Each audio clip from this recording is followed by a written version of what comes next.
Olá, pessoal. Eu sou a professora Aline, professora da disciplina de Biologia, e a nossa primeira aula tem como tema Lei da Herança Genética. A primeira coisa que a gente precisa saber é o que é genética. Genética é a área da biologia que estuda a herança biológica ou a hereditariedade. Isso significa a transmissão de características dos pais para os filhos ao longo das gerações. Então, as características apresentadas por Antônio, elas foram transmitidas dos avós para os pais, chegando até Antônio. Essa transmissão de características que acontece ao longo das gerações é estudada por uma área da biologia chamada de genética. Embora o ser humano sempre tivesse interesse em compreender a transmissão dessas características, somente em 1865 é que as primeiras regras da hereditariedade foram realmente elucidadas, através de um trabalho de um monge chamado Gregor Mendel. Então, Mendel ele fez uma série de levantamentos sobre a transmissão de características, ou seja, sobre a hereditariedade, e aí essas informações coletadas por Mendel foram publicadas em um livro. Contudo, na época, poucas pessoas compreenderam as informações que Mendel escreveu. E somente 35 anos depois de publicadas é que as informações coletadas por Mendel foram realmente compreendidas. Então, vocês observam que Mendel ele tinha um pensamento muito além do que as pessoas da época em que ele vivia. E aí, para começar suas pesquisas sobre a transmissão de características, ou seja, sobre a hereditariedade, Mendel ele escolheu desenvolver pesquisas usando um material biológico, que no caso eram plantas de ervilha de cheiro, que eram cultivadas já no mosteiro onde ele vivia, certo? Ele escolheu trabalhar com essas plantas devido a algumas facilidades no uso dessa planta. Por exemplo, a planta de ervilha de cheiro, ela é uma planta de fácil cultivo.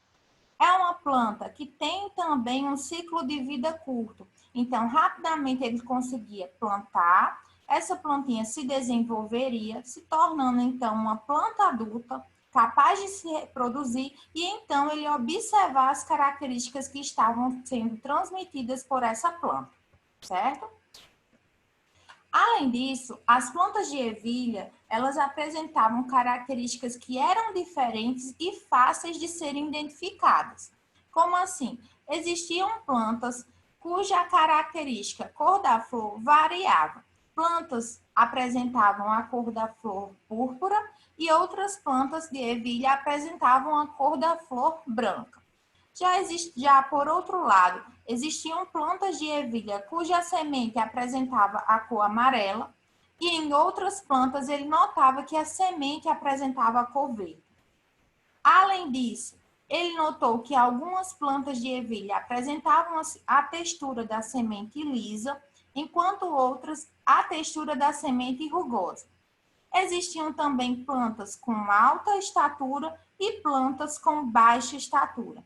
Então, as plantas de ervilha tinham características diferentes que eram fáceis de serem identificadas e poderiam, então, ser analisadas ao longo das gerações. Outra coisa que fez Mendel escolher trabalhar com plantas de ervilha é o fato dessas plantas apresentarem a flor, que é a estrutura reprodutiva, hermafrodita. Ou seja, uma flor que apresentava tanto a estrutura reprodutiva masculina quanto a estrutura reprodutiva feminina. Nas plantas de ervilhas, essas estruturas reprodutivas elas ficam guardadas dentro de pétalas especiais, chamadas de quilha. Então, existe uma estrutura chamada de quilha, onde dentro dessa quilha é possível encontrar na flor a estrutura reprodutiva masculina e feminina dela. As plantas de ervilha, elas também se caracterizavam por se reproduzirem através do processo de autofecundação. Então, quer dizer que o único indivíduo, a única planta, ela é capaz de fecundar a si mesma. Então, vamos observar aqui a estrutura da flor de ervilha. Como eu falei, existem pétalas especiais que são a quilha, e dentro delas nós vamos encontrar as estruturas reprodutivas. Então, aqui, se eu abrir a quilha da minha florzinha, eu vou ver que existe a estrutura reprodutiva feminina, que vai produzir o gameta feminino, que é o óvulo, e existe a estrutura reprodutiva masculina, ó, que está sendo mostrada aqui, ó, no mouse, eu estou apontando para vocês, que vai produzir o gameta masculino dessa planta, que é o chamado de grão de pólen ou pólen. Então, como é que essa planta ela vai se reproduzir? A estrutura masculina, reprodutiva masculina, produz o grão de pólen, que é o gameta masculino. Esse grão de pólen, ele cai aqui, ó, na estrutura reprodutiva feminina, indo fecundar os gametas femininos que estão aqui dentro, que são os óvulos. Certo? Quando acontece essa fecundação dos óvulos, os óvulos vão se desenvolver formando as sementes de ervilha e o ovário se desenvolverá formando um fruto na forma de vagem. Então, elas se reproduzem por autofecundação. Só que também as plantas de ervilha, elas poderiam se reproduzir utilizando um processo de reprodução artificial, chamado de fecundação cruzada. Na fecundação cruzada, existe a fecundação com a participação de dois indivíduos, ou seja, duas plantas são envolvidas no processo. Então, como é que isso vai acontecer? Mendel elaborou um método para fazer a fecundação cruzada de duas plantas de ervilha. Então, ele fazia o seguinte, ia numa planta e coletava o gameta masculino. Então, ele chegava com um pincel, encostava esse pincel na estrutura reprodutiva masculina, e aí o pólen, o grão de pólen, que é o gameta masculino, ficava preso na estrutura do pincel, certo? Deixava esse pincel guardadinho e ia na outra planta. Na outra planta, ele pegava a flor dessa planta e retirava, usando uma tesoura, as estruturas reprodutivas masculinas, deixando de forma intacta somente a estrutura reprodutiva feminina, que apresenta os óvulos. Trazia o pincel repleto de grão de pólen e colocava aqui na estrutura reprodutiva feminina. O pólen conseguia, então, fecundar, o pólen trazido de outra planta, fecundava os óvulos dessa planta aqui, certo? Dessa flor que recebeu esse gameta masculino. Então, assim, eu tenho a participação de duas plantas diferentes, ou seja, fecundação cruzada. Como eu comentei, os óvulos que foram fecundados pelo pólen, que é o gameta masculino, eles vão se desenvolver originando as sementes da planta de ervilha. E aquela estrutura em forma de ovário se desenvolve formando esse fruto em forma de vagem. Quando Mendel fazia a fecundação cruzada, em seguida ele pegava as sementes dessa planta e aí plantava para observar que características estavam sendo transmitidas para as plantas filhas desse cruzamento, certo? Então, assim, ele realizou os seus testes com plantas de ervilha.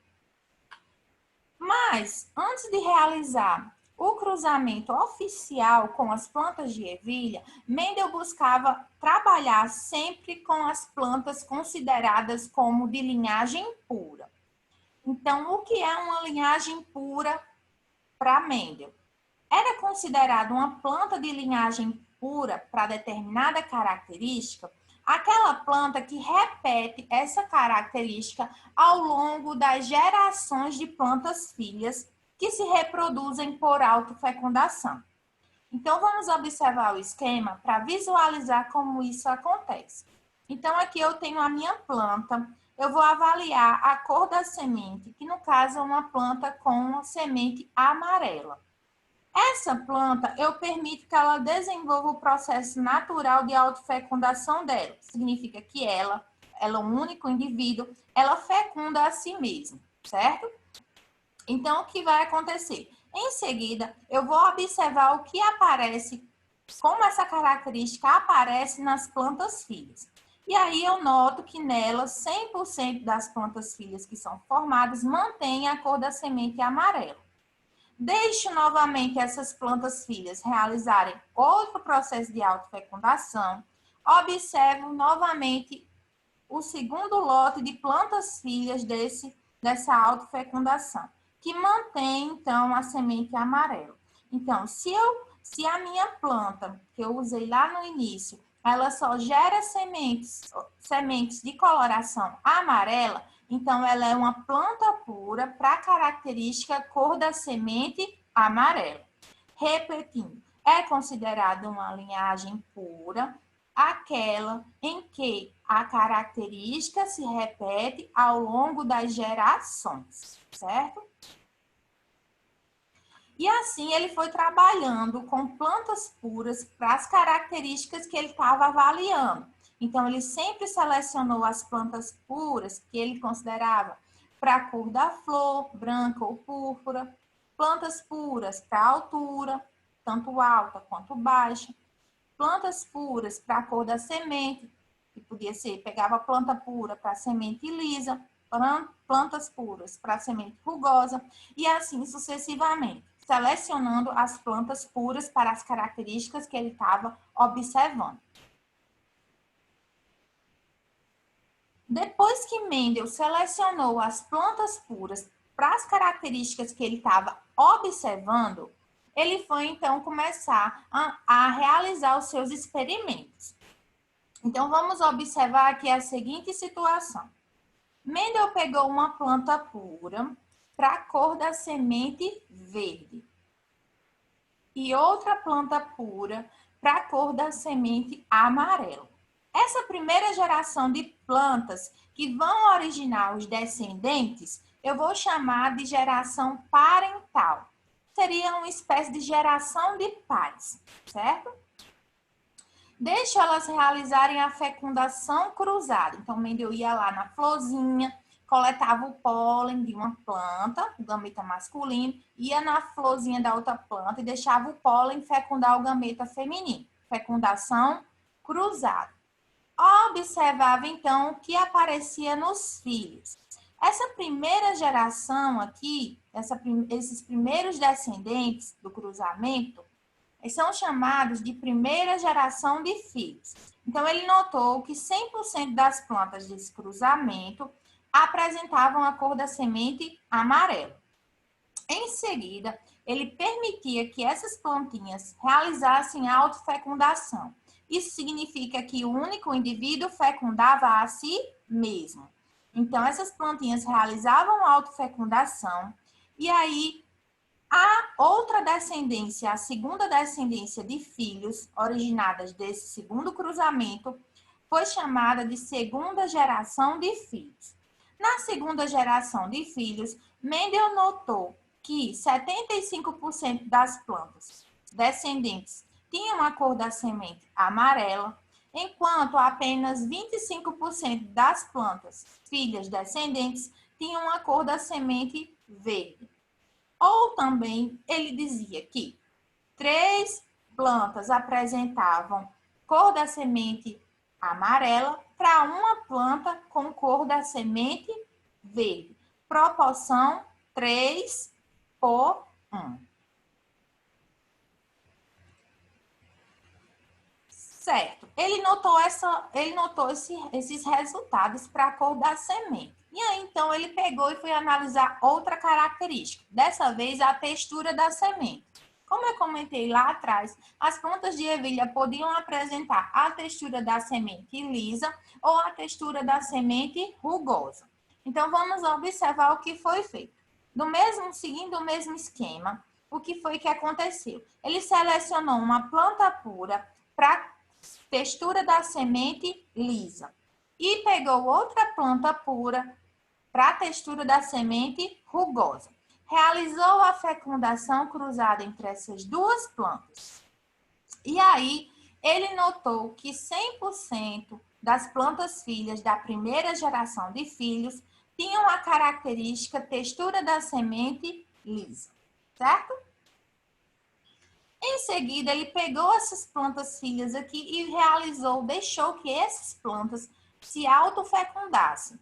Então, elas realizaram um processo de autofecundação. E aí, observou a segunda geração de plantas filhas, certo? Segunda geração de filhos. Notou que 75% das plantas tinham a textura da semente lisa e 25% das plantas filhas tinham a textura da semente rugosa. Ou seja, também a proporção 3 plantas com semente lisa para uma planta com semente rugosa. Então, ele notou que esses resultados, eles se repetiam ao longo das características. Então, isso aconteceu para a cor da semente, isso aconteceu para a textura da semente e aconteceu para as outras características que ele estava avaliando, como cor da flor e etc. E aí, Mendel observou que existia a característica chamada de dominante e a característica chamada de recessiva, certo? Aquela característica que apareceu na primeira geração de filhos, ele chamou de característica dominante. Então, a cor amarela é uma característica dominante. Percebam que essas plantas filhas, elas têm só a mistura tanto da planta mãe quanto da planta pai. Porém, apenas uma característica delas se manifesta. E a característica que vai se manifestar na primeira geração de filhos é a característica considerada dominante. Já a cor da semente verde, que aparece somente lá na segunda geração de filhos, ele considerou, Mendel considerou como característica recessiva. Então, cor verde é uma característica recessiva. O nome recessiva vem de estar do fato dessa característica estar encoberta aqui, ó, na primeira geração de filhos. Ela não aparece na primeira geração de filhos, ela está em recesso. Ela vai aparecer somente na segunda geração de filhos. E aí, Mendel, para tentar explicar por que a característica recessiva não aparece na primeira geração de filhos, ele lançou duas hipóteses. A primeira hipótese diz que toda característica é determinada por um par de fatores, certo? Então, nós teríamos 2 fatores para determinar cada característica. Cada um dos pares foi herdado dos seus pais, da geração parental. Então, um dos pares veio do pai e o outro fator veio da mãe. Então, eu tenho um par de fatores, um foi oriundo, um fator veio de origem do pai e o outro veio da origem da mãe.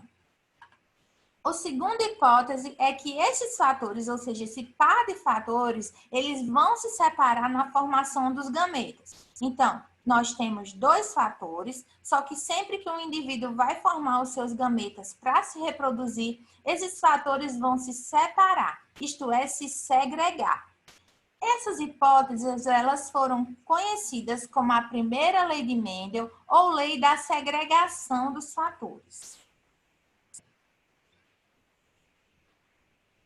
Então, vamos agora aplicar esse modelo de Mendel, entendendo a participação desses fatores que ele comentou nas suas hipóteses. Então, eu tenho aqui a seguinte situação.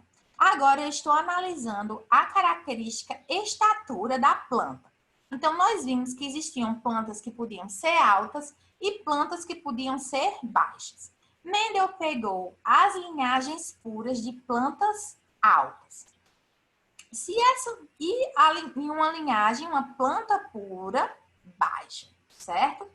Então, como eu disse, cada característica é determinada por um par de fatores. Esses fatores vão ser representados por letras. Então, eu vou ter 2 letras, um par de fatores. Aqui eu tenho um fator, outro fator, certo? Como essa planta ela é pura, esses fatores são iguais, certo? Outra coisa interessante é que como a altura alta é dominante, então esses fatores eles vão ser representados pela letra maiúscula, certo? Então esse indivíduo é um indivíduo que tem os fatores azão, azão. Já esse outro indivíduo que tem baixa estatura também é um indivíduo puro para característica baixa. Então, eu vou representar aqui os meus fatores também usando duas letras. Então, eu tenho um par de fatores. Como ele é puro, esses fatores são iguais. Além disso, como ser baixa é uma característica recessiva, então eu vou representar esses fatores com letras minúsculas. Então, esse indivíduo vai ser um indivíduo representado pelos fatores azinho, azinho. Quando essa planta alta, ela vai se reproduzir, vamos supor que eu vou pegar o gameta feminino dessa planta, certo? Então, eu pego o gameta feminino dela. Observem que como os dois fatores são iguais, esses fatores vão se separar para formar o gameta, mas eles dois são iguais. Então, essa planta só forma gameta com o fator azão. Já a planta baixa, que também é pura para essa característica, ela também vai formar gameta somente com o fator azinho. Então, separa esses gametas, mas só tem o fator azinho, porque os dois são iguais. Então, vou pegar o gameta masculino dela, que tem o fator azinho. Eu vou fazer, então, a fecundação cruzada. Pego o meu gameta masculino e levo lá para o gameta feminino dessa planta. A pergunta que eu faço: como será a primeira geração de plantas desse cruzamento aqui entre esses dois indivíduos? Então, esse gameta azinho vai encontrar esse gameta azão. Então, a primeira geração de filhos terá os fatores, o quê? Pensem aí. Terá o fator azão e o fator azinho. Gameta feminino e o gameta masculino. Então, eu tenho dois fatores para essa característica. Essas primeiras gerações vão ser compostas de plantas altas. Percebam que ela tem a característica dominante, ó, o fator azão, para ser uma planta alta. Eu vou realizar, então, a autofecundação, do jeito que Mendel propôs, a autofecundação dessas plantas. Quando essa planta vai se autofecundar, ela vai produzir gametas também. Então, pela lei de Mendel, eu tenho um par de fatores aqui. Esses fatores vão se separar. Então, que gametas serão produzidos aqui por essa planta? Essa planta vai produzir metade dos seus gametas com o fator azão e a outra metade com o fator azinho, certo? Então, vou formar os gametas masculinos. Metade dos gametas masculinos tem o fator azão e a outra metade tem o fator azinho. Metade dos gametas femininos tem o fator azão e a outra metade tem o fator azinho. Vai ocorrer, então, um encontro desses gametas de forma aleatória, certo? E aí eu vou representar esse encontro, essa fecundação, aqui em um quadro chamado quadro de Pinet, certo? No quadro de Pinet, eu vou colocar aqui os fatores dos gametas masculinos. E aqui nessa outra linha, os fatores dos gametas femininos. Então, eu vou pegar aqui, ó, o meu gameta azão, vou pegar o meu gameta azinho. Aqui eu vou colocar o meu gameta feminino azão e o meu gameta feminino azinho. Em seguida, eles vão se encontrar para ocorrer, então, a reprodução desse indivíduo. Então, esse fator azão, gameta com azão, encontrou esse gameta com azão também. Então, eu tenho um indivíduo azão, azão. Esse gameta azão encontrou o gameta com o azinho. Então, eu vou ter um indivíduo com os fatores azão, azinho. Esse gameta azinho encontrou o gameta azão. Então, eu terei um indivíduo azão, azinho. Professora, eu posso colocar azinho, azão? Normalmente, a gente costuma, por convenção, usar sempre a letra maiúscula primeiro, que é dominante, e em seguida a recessiva. Então, por isso que eu coloquei na ordem azão, azinho. E aí, por último, esse gametazinho vai encontrar outro gametazinho e eu vou ter a formação de um indivíduo com os fatores azinho, azinho. Certo? Cada quadrado presente aqui, ó, nos resultados, observem que eu tenho 1, 2, 3 quadrados. 4 quadrados, certo? 1, 2, 3, 4. Perdão, gente. Cada quadrado desses equivale a 25%. Então, eu terei o quê? 25% tem azão, azão. 50%, ó, 25 desse com 25 desse. Tem azão, azinho. E 25% vai ter azinho, azinho. Observem que sempre que eu tiver aqui o fator azão, a planta, esse fator é para característica alta. Então, aqui eu terei uma planta alta. Nesse outro que também tem um fator azão, também será uma planta alta. E nesse terceiro aqui, que também tem um fator azão, será uma planta alta. Então, eu tenho 25% alto aqui, 25% alto aqui e 25% alto aqui. 25 mais 25 mais 25 vai dar 75% das plantas altas. Esse quadrinho aqui, ó, 25%, que cada quadrinho só equivale a 25, então eu só tenho um quadrinho aqui, ó, com plantinhas baixas. Observe que eu tenho o fator para baixa estatura, que é representado por azinho. Então, eu tenho uma planta baixa. Então, como eu só tenho um quadrinho, então 25% das plantas vão ser baixas. Outra forma de representar isso é fazer o seguinte. Então, eu tenho alta aqui e alta aqui. Então, eu tenho um quadrinho, dois quadrinhos, três quadrinhos. Então, eu tenho 3 plantas altas e somente um quadrinho de planta baixa. Então, eu tenho a proporção 3 para 1. 3 plantas altas para uma baixa. Certo, gente?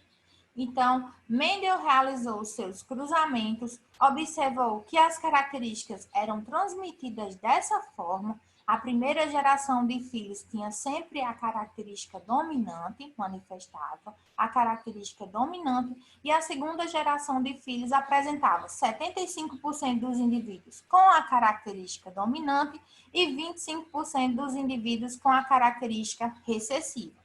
Isso é explicado pelo fato de que uma característica é determinada por 2 fatores, que são representados por letras, onde o fator com letra maiúscula indica a característica dominante. O fator com letra minúscula, a característica recessiva. Na hora de formar os gametas, esses fatores vão se separar, ó. Vem para cá, e o azinho vem para cá. Esse outro azão vem para cá e esse azinho vem para cá. E aí, explicando então esses resultados de Mendel. Vocês podem encontrar um resumo do conteúdo disponível na seção material a ser consultado lá no plano de estudo de vocês. Além disso, no plano de estudo tem um item onde tem informação complementar e vocês podem encontrar os links de sites com informações a mais sobre o assunto. Então, um abraço e até a próxima aula.